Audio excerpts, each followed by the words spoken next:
বসুন্ধরা ডায়াপেন্ট এখন আরও উন্নত। এই হট এয়ার থ্রো টপশিট দ্রুত শোষণ করে সোনামণিকে দেয় কোমল অনুভূতি।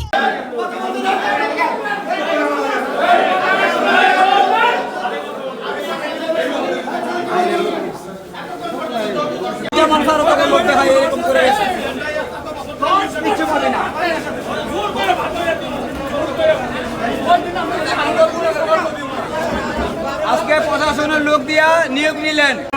20 মিনিট লাগে, 20 মিনিট।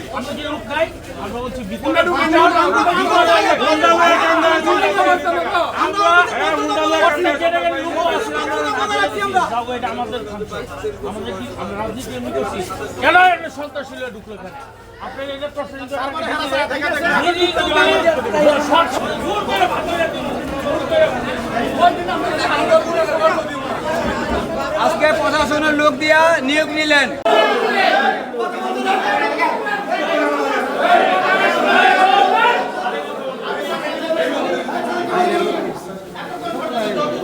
আসলে প্রথম কথা হলো পক্ষ যদি বলেন, আমি মনে করি কোনো পক্ষ নাই। ধান গবেষণা যারা কাজ করে একটাই উদ্দেশ্য থাকে, দেশকে খাদ্যে স্বয়ংসম্পূর্ণ করা।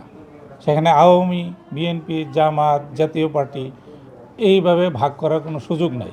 হয়তো কারো মনে থাকতে পারে, কারো মনে হয়তো একটা সাপোর্ট থাকতে পারে, সেটা তার আভ্যন্তরীণ বিষয়। আর এটা মনে করার কোনো কারণ নাই, এখানে সবাই এক সাপোর্ট করবে, তাই না? বিভিন্ন জনের মতামত থাকবে, কিন্তু এখানে সরকারি কর্মকর্তা হিসাবে, কর্মচারী হিসাবে কোনো রাজনৈতিক প্রকাশ করার সুযোগ নেই। আন্দোলন হচ্ছে না, এটা হচ্ছে গিয়া বাংলাদেশ সরকারকে বিব্রতকর অবস্থায় ফেলার জন্য কে বা কারা মন্ত্রণালয়কে ভুল বুঝিয়ে গতকাল এমন একজন ব্যক্তিকে এখানে মহাপরিচালক মহোদয়ের দায়িত্বে পাঠিয়েছেন, যিনি বিগত সরকারের আমলে অনেক সুযোগ সুবিধা ভোগ করেছেন, যিনি বিগত সরকারের আমলে 15ই আগস্টে জাতীয় শোক দিবসের সময় আহ্বায়কেরও দায়িত্ব পালন করেছেন।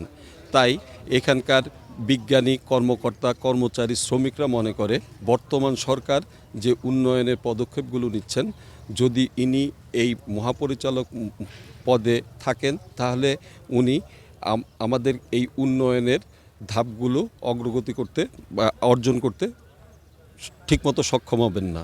তাই এখানে সবাই একসাথে হয়েছে, এই কারণে সবাই একসাথে মন্ত্রণালয়কে জানাতে চাচ্ছে যে মন্ত্রণালয় যেন এমন একজন ব্যক্তিকে এখানে মহাপরিচালক পদে নিয়োগ দেন, যিনি সৎ, যিনি যোগ্য, যিনি এই প্রতিষ্ঠানকে হৃদয়ে ধারণ করেন, যার হাত ধরে এবং এই মন্ত্রণালয় আমাদের এই ধান গবেষণা এগিয়ে যাবে।